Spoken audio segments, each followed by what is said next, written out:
एक global terrorism के हवाले से रिपोर्ट ज़ाहिर करती है कि पाकिस्तान दहशत गर्दी से मुतासरा ममालिक में पूरी दुनिया में दूसरे नंबर पर है।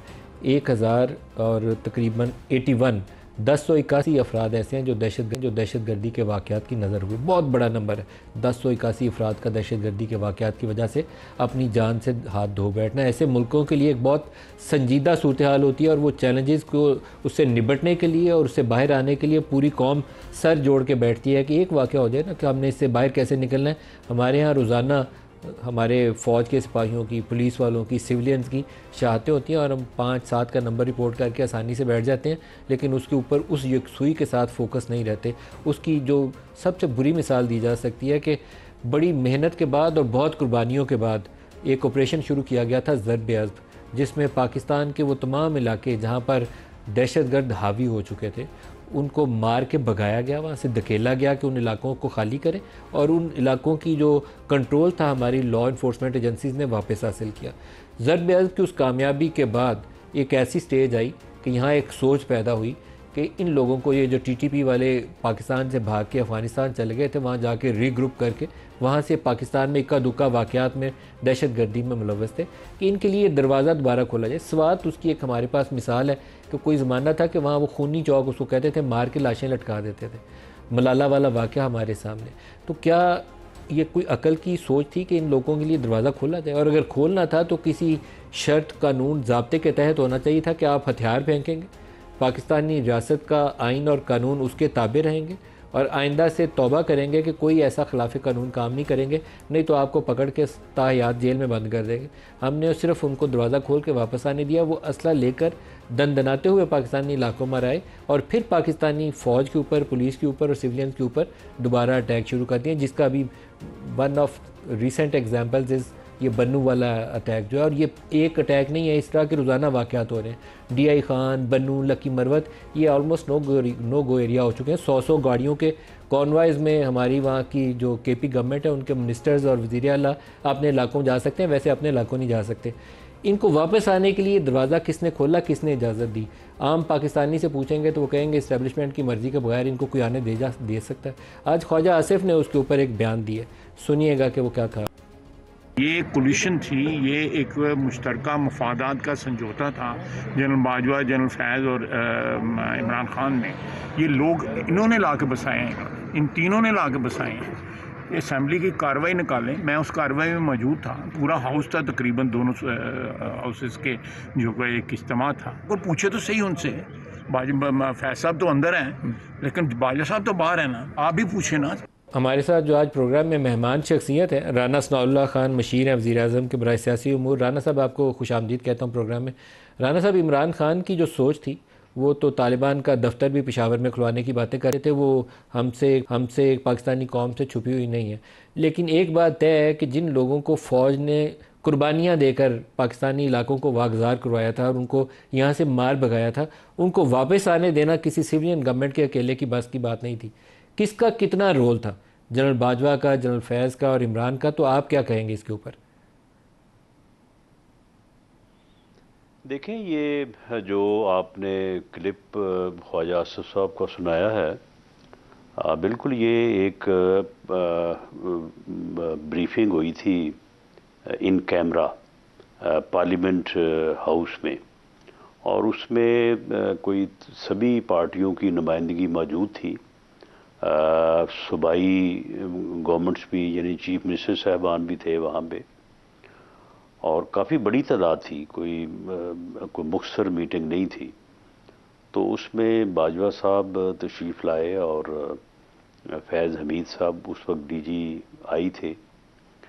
तो वैसे तो असूली तौर पे भी और रवायती तौर पे भी ऐसी जब ब्रीफिंग्स होती हैं तो उसमें वज़ीर आज़म ख़ुद मौजूद होते हैं, लेकिन क्योंकि तमाम जमातें मौजूद थी, अपोजिशन मौजूद थी, तो वज़ीर आज़म साहब ने आना मुनासिब नहीं समझा, क्योंकि वो हमेशा ऐसी मीटिंग्स में आने से परहेज़ थी उनको कि जिनमें अपोजिशन वहाँ पे बैठी हो, कहीं मुझे उनके साथ सलाम दुआ ना करनी पड़ जाए, जो उनसे मिलना ना पड़ जाए। तो वहाँ उस मीटिंग में यकीनन इमरान खान साहब की सोच इस सोच से मिलती जुलती थी जो वहाँ पे ब्रीफिंग जो है वो फैज़ हमीद साहब ने दी। बाजवा साहब जो है वो बिल्कुल उनके साथ जो है वो मौजूद थे और उस पूरी ब्रीफिंग का उन्होंने बड़ी फैक्ट्स एंड फिगर्स के साथ बात की और ये सारा उन्होंने सिनारियो जो है वो डिस्कस किया। और उसके बाद फिर बात ये थी कि जी वहाँ पे जो लोग इस वक्त बरसरे यानी जिन्होंने हथियार उठाए हुए हैं उनकी तादाद जो है वो कोई तकरीबन 8-10 हज़ार है।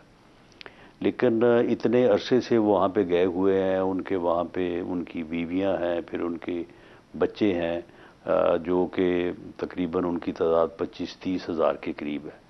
तो ये लोग जो हैं ये जब तक वहाँ पे रहेंगे तो ये दर्द सर बने रहेंगे, तो क्यों ना उनको जो है वो वापस आने का मौका दिया जाए इस शर्त पे कि वो यहाँ पे हथियार जो है वो रख के आएंगे यानी छोड़ के आएंगे और आके मुल्क के आइन और कानून के ताबे जो है वो मुआशरे का हिस्सा बनेंगे।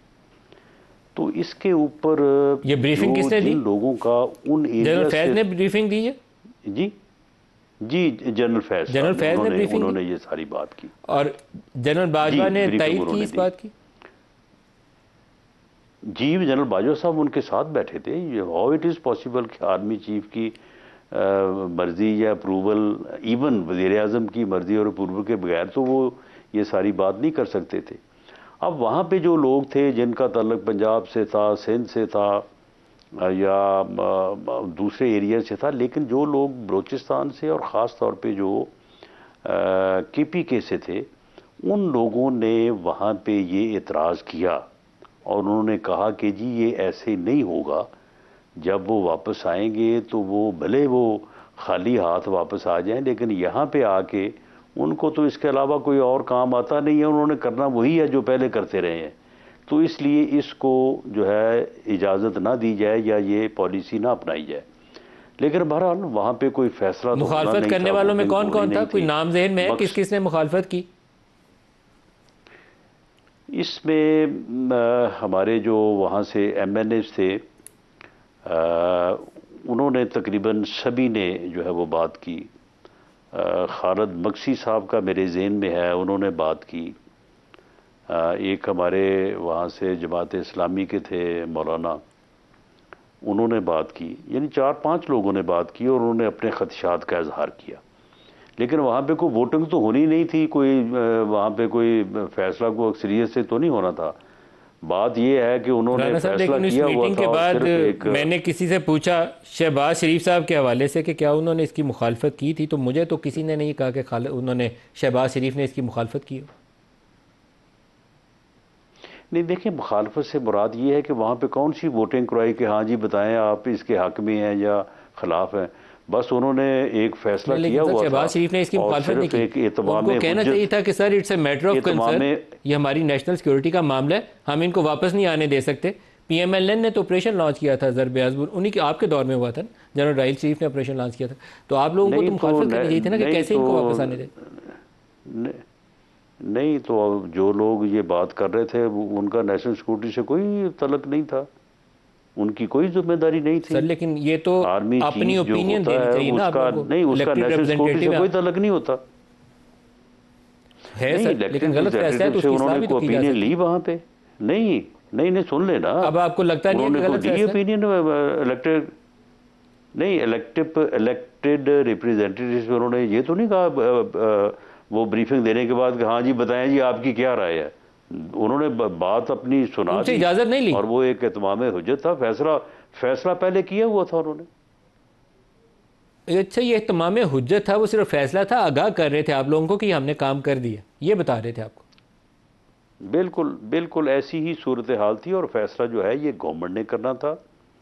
और यकीनन जो सिक्योरिटी फोर्सेस या जो लीडरशिप थी उसकी इनपुट की बुनियाद पे ही करना था। और वही लोग वहाँ पे ये कह रहे थे कि जी इस तरह से अगर हम करेंगे तो ये मामला जो है ये हमेशा के लिए ये मसला हल हो जाएगा।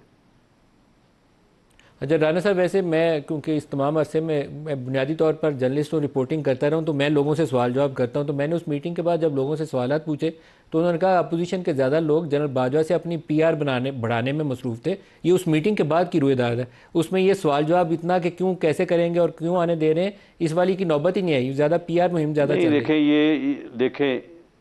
देखें ये कितनी गलत बात है कि पीआर बनाने के चक्कर में थे।